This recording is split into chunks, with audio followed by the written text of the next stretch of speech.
नमस्कार, शाम के 7 बज रहे हैं। वक्त हो गया फास्ट एंड फैक्ट्स का। मैं हूं आपके साथ मीमांसा मलिक और मेरे साथ हैं आदित्य। ये दिखाते हैं आपको आज की बड़ी खबरें पूरी रिसर्च के साथ।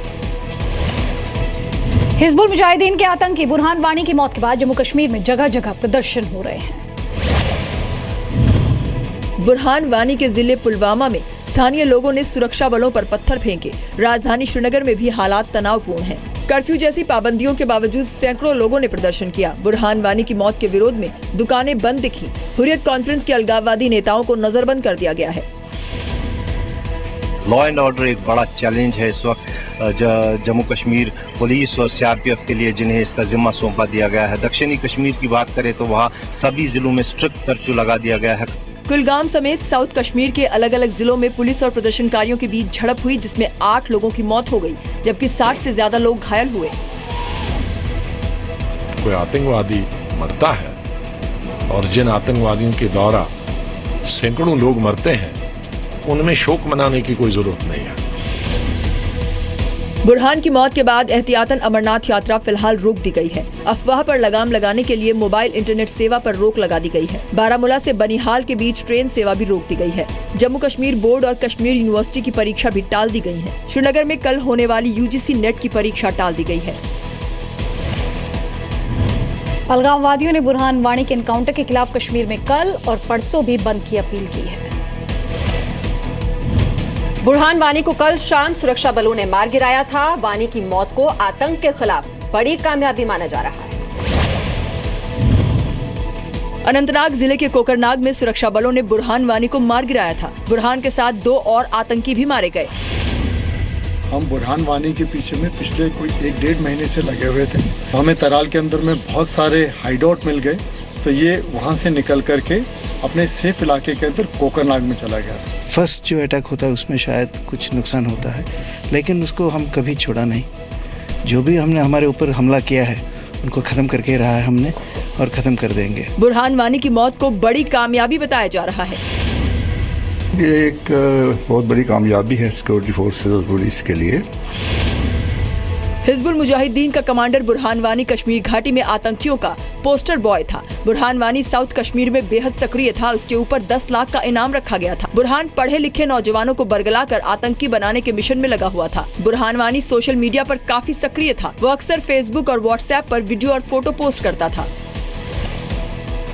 बुरहान वानी की उम्र 21 साल थी। उसने महज 15 साल की उम्र में हिजबुल मुजाहिदीन के लिए काम करना शुरू कर दिया था।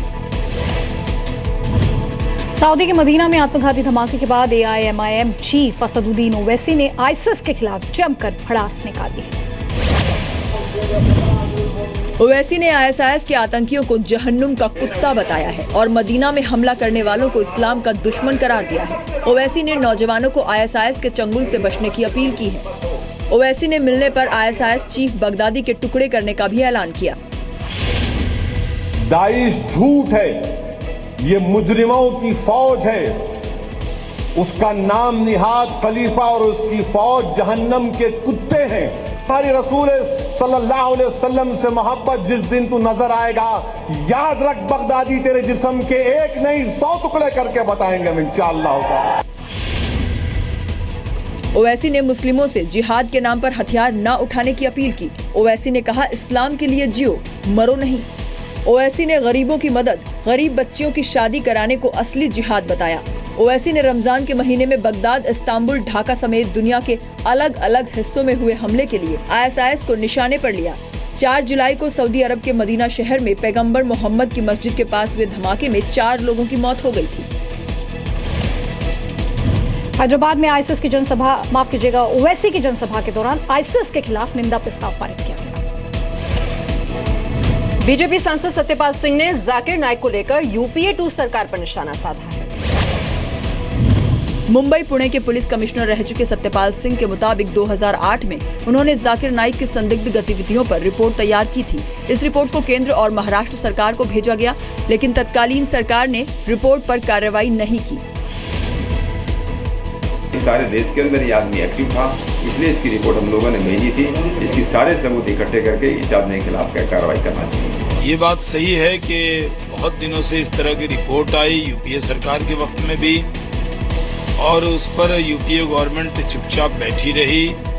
आज हमारी सरकार ने कहा है कि उन सब पहलू की जांच करेंगे। आज लखनऊ में मुस्लिम संगठनों ने जाकिर नाइक के खिलाफ प्रदर्शन किया। Zakir Naik Islamic research foundation का संस्थापक और अध्यक्ष है। जाकिर पर दूसरे धर्मों की निंदा कर इस्लाम का प्रचार करने का आरोप लगता रहा है। अपने भाषणों में जाकिर ने कहा था कि वो ओसामा बिन लादेन को आतंकी नहीं मानता। ढाका में 20 लोगों की जान लेने वाला आतंकी रोहन इम्तियाज जाकिर नाइक के विचारों से प्रभावित था। ISIS के हैदराबाद मॉड्यूल के सरगना ने भी खुद को जाकिर नाइक से प्रभावित बताया है। विदेशी फंडिंग और सेमिनार के जरिए जाकिर नाइक की एक साल की कमाई करीब 2,512 करोड़ रुपए है। खुफिया एजेंसियों ने केरल से गायब 15 युवाओं के आईसिस में शामिल होने की आशंका जताई है। केरल सरकार ने मामले को गंभीर मानते हुए जांच के आदेश दे दिए हैं। युवकों के परिवारों ने राज्य सरकार से मदद की गुहार लगाई है। केरल के कासरगोड और पलक्कड़ जिले से ये 15 युवक धार्मिक पढ़ाई के नाम पर करीब 1 महीने पहले विदेश गए थे। रक्षा विशेषज्ञों ने भी इसे गंभीर मामला बताया है। मामला गंभीर है, हमने जांच के आदेश दे दिए हैं। केरला के बहुत बड़े पैमाने पर लोग जो है मिडिल ईस्ट में काम करते हैं और उनको मौका मिलता है आसानी से उनके साथ इंटरेक्ट करने का। केरल के 15 युवा 6 जून को विदेश गए थे। इसके बाद से उनके मोबाइल फोन बंद हो गए। सभी युवाओं की उम्र 30 साल से कम है और सभी अच्छे पढ़े लिखे हैं। इनमें से एक युवक के परिवार को पिछले दिनों एक मैसेज मिला है जिस पर लिखा है, हम अपनी आखिरी मंजिल तक पहुंच गए हैं। केरल से लापता युवाओं में से 2 ने ईद पर लौटने की बात कही थी लेकिन नहीं आए, जिसके बाद परिवार ने पुलिस में गुमशुदगी की रिपोर्ट दर्ज कराई। दक्षिण अफ्रीका दौरे के दूसरे दिन आज प्रधानमंत्री नरेंद्र मोदी ने 123 साल पुराने इतिहास की यादों को ताजा कर दिया। पीएम मोदी ने डरबन से पीटरमैरिट्जबर्ग रेलवे स्टेशन तक ट्रेन में सफर किया। पीटरमैरिट्जबर्ग वही स्टेशन है जहां 1893 में महात्मा गांधी को जबरन ट्रेन से बाहर उतार दिया गया था। पीएम मोदी ने रेलवे स्टेशन पर महात्मा गांधी को श्रद्धांजलि दी। इसके बाद पीएम मोदी फिनिक्स सेटलमेंट भी गए। इसी जगह महात्मा गांधी ने 1904 में अपना आश्रम खोला था। आश्रम को अब म्यूजियम बना दिया गया है। जिस जगह पर एक इंसान की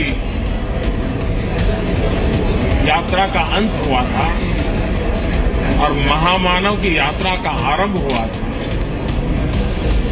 उस पवित्र धरती को नमन करने का सौभाग्य मिला है। दौरे के पहले दिन पीएम मोदी ने जोहानिसबर्ग में भारतीय समुदाय के लोगों को संबोधित किया। इस मौके पर पीएम मोदी नेल्सन मंडेला की खास पहचान मानी जाने वाली मादिबा शर्ट में नजर आए। दक्षिण अफ्रीका दौरे के पहले दिन पीएम मोदी ने राष्ट्रपति जैकब जुमा से भी मुलाकात की। दोनों देशों के बीच 4 अहम समझौते हुए। इससे पहले अफ्रीकी देशों के दौरे के पहले पड़ाव मोजाम्बिक में भी पीएम मोदी ने दाल खरीद समेत 3 अहम समझौते किए। 10 जुलाई को सुबह पीएम तंजानिया पहुंचेंगे। शाम को दौरे के अंतिम पड़ाव में केन्या पहुंचेंगे। 2006 में तत्कालीन प्रधानमंत्री मनमोहन सिंह ने भी दक्षिण अफ्रीका दौरे के वक्त पेंट्रिज रेलवे स्टेशन से पीटरमैरिट्जबर्ग तक सफर किया था। मेरठ में अवैध तौर पर बनाए गए मॉल को गिराने के दौरान हादसा हो गया। इसमें 4 लोगों की मौत हो गई। हादसे के करीब 12 घंटे बाद कैंट बोर्ड के एग्जीक्यूटिव इंजीनियर अनुज सिंह को गिरफ्तार किया गया है। आज सुबह कैंट बोर्ड की टीम मेरठ के सदर बाजार इलाके में बने मॉल को गिराने पहुंची। टीम ने 3 मंजिला मॉल पर बुलडोजर चलाना शुरू किया। पिलर टूटते ही इमारत ध्वस्त हो गई। मलबे का कुछ हिस्सा पास की दुकानों पर जा गिरा, जिससे दुकान में सो रहे 4 लोगों की मौत हो गई। हादसे के बाद अतिक्रमण हटाने पहुंची टीम मौके से फरार हो गई। स्थानीय लोगों ने लापरवाही का आरोप लगाते हुए कैंट बोर्ड के खिलाफ प्रदर्शन किया। अभी तक हमारे पास 4 कैजुअलिटीज की रिपोर्ट है और कुछ लोग घायल भी हैं। वहाँ पे एकदम सीनियर ऑफिसर्स वहाँ कैंप कर रहे हैं। हॉस्पिटल से भी अरेंजमेंट्स किए गए हैं घायलों के इलाज के लिए। मेरठ कैंट के करीब 10 एकड़ इलाके में 62 कोठियां, 1 मॉल और 22 दुकानें बनी हैं। कैंट बोर्ड का दावा है कि ये सभी निर्माण अवैध हैं। इलाहाबाद हाईकोर्ट के आदेश पर कैंट बोर्ड की टीम मॉल को गिराने आई थी। 19 जून को भी कैंट बोर्ड की टीम अतिक्रमण हटाने के लिए गई थी। विरोध के चलते उसे लौटना पड़ा था। जयपुर के होटल में 3 दिन पहले हुए हादसे का वीडियो सामने आया है। पल भर में शादी की खुशियां मातम में बदल गई। जयपुर के होटल बेला कासा के जैस्मिन हॉल में शादी का समारोह चल रहा था। करीब 150 लोग इसमें शामिल थे। लंच का कार्यक्रम शुरू होने वाला था। अचानक हॉल की फॉल्स सीलिंग गिर गई। 50 से ज्यादा लोग इसके नीचे दब गए। हादसे में 3 लोगों की मौत हो गई, जबकि 40 से ज्यादा लोग घायल हैं। फॉल्स सीलिंग और उससे जुड़े हुए जो भी सामान है उससे नीचे गिरने से काफी लोग उससे चोटिल हुए। हादसे के बाद पहुंची एसडीआरएफ की टीम ने 1.5 घंटे तक रेस्क्यू ऑपरेशन चलाया। जयपुर के होटल में हादसा 6 जुलाई को हुआ था। होटल की तीसरी मंजिल पर हादसा हुआ। जयपुर के गोयनका परिवार की बेटी के शादी समारोह के दौरान फॉल्स सीलिंग गिरी। जिला कलेक्टर के निर्देश पर होटल बेला कासा को सील कर दिया गया है। अब बड़ा सवाल ये है कि पुलिस लापरवाही में शामिल होटल प्रशासन के खिलाफ क्या कार्रवाई करती है। मध्य प्रदेश में बाढ़ से हालात बेहद खराब हैं। मुख्यमंत्री शिवराज सिंह चौहान ने आज बाढ़ को लेकर इमरजेंसी बैठक बुलाई। भारी बारिश के कारण मध्य प्रदेश के कई जिलों में बाढ़ की वजह से तबाही मची है। राजधानी भोपाल में तो बारिश का पानी लोगों के घर में घुस गया है। तो यहाँ अगर आप मार्केट में दुकानें देखें, जो इलेक्ट्रॉनिक्स आइटम की जो दुकानें हैं उनमें भी पानी भर गया है। काफी कीमती सामान इन दुकानों में रखा है और ये आशंका जाहिर की जा रही है कि काफी नुकसान।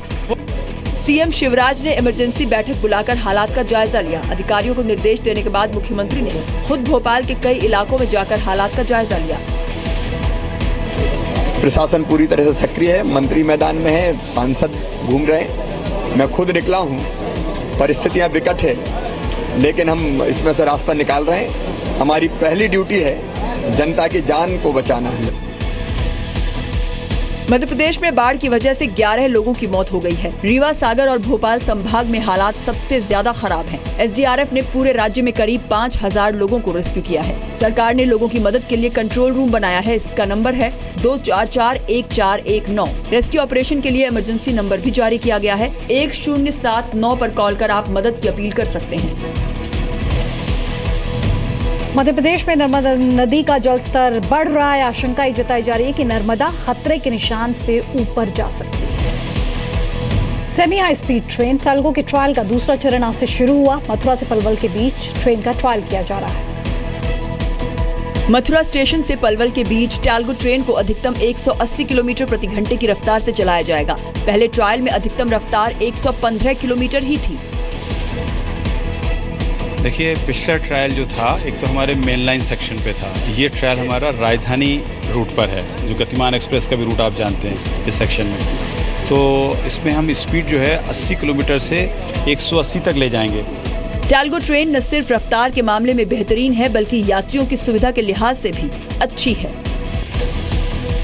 इंटीरियर में अगर हम बात करें तो सीट की जैसा कह रहे हैं कि बनावट काफ़ी कंफर्टेबल है। सामान रखने के लिए रैक काफ़ी अच्छा है। बेसिकली सिटिंग अरेंजमेंट के लिहाज से बेहतर है। अगर आपका जो सफ़र है वो 4 से 5 घंटे है। अमेरिका में अश्वेतों की हत्या के खिलाफ प्रदर्शनों का सिलसिला थमने का नाम नहीं ले रहा है। इसकी वजह से बराक ओबामा ने यूरोप दौरा 1 दिन पहले खत्म करने का फैसला किया है। अश्वेतों की हत्या के विरोध में आज अटलांटा में लोग सड़कों पर उतरे। प्रदर्शनकारियों ने हाईवे जाम कर दिया। एरिजोना के फीनिक्स में भी अश्वेतों ने प्रदर्शन किया। पुलिस ने प्रदर्शनकारियों पर काबू पाने के लिए काली मिर्च का पाउडर छिड़का। डैलस में पुलिस पर फायरिंग करने वाले हमलावर की पहचान हो चुकी है। 25 साल का जेवियर जॉनसन अमेरिकी सेना में रह चुका है। बुधवार को डेलस में फिलांडो कैस्टल नाम के अश्वेत युवक की पुलिस की गोलियों से मौत हो गई। घटना के विरोध में डेलस में अश्वेतों ने विरोध प्रदर्शन आयोजित किया। प्रदर्शन के दौरान 2 लोगों ने पुलिस पर फायरिंग की, जिसमें 5 पुलिस वालों की मौत हो गई। पुलिस ने एक हमलावर को मौके पर मार गिराया। जॉनसन भागने में कामयाब हुआ। 4 घंटे की तलाश के बाद पुलिस ने एक बिल्डिंग में छुपे जॉनसन को धमाके में मार गिराया।